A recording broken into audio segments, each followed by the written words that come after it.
মানবতা বিরোধী অপরাধের পৃথক দুই মামলায় ক্ষমতাচ্যুত প্রধানমন্ত্রী শেখ হাসিনার পক্ষে আন্তর্জাতিক অপরাধ ট্রাইব্যুনালে আইনি লড়াই না করার সিদ্ধান্ত নিয়েছেন সুপ্রিম কোর্টের জ্যেষ্ঠ আইনজীবী ZI খান পান্না। বিকেলে নিজের ভেরিফাইড ফেসবুক পেজে এক ভিডিও বার্তায় তিনি এই ঘোষণা দেন।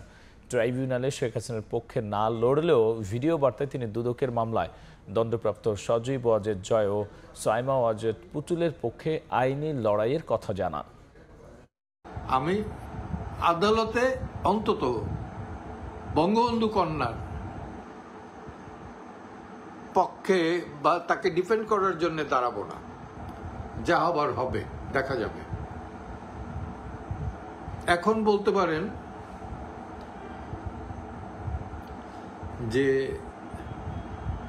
আস্থা, বিচার বিভাগের প্রতি আস্থা আছে কিনা এটা জনগণের কাছেই আমি ছেড়ে দিলাম।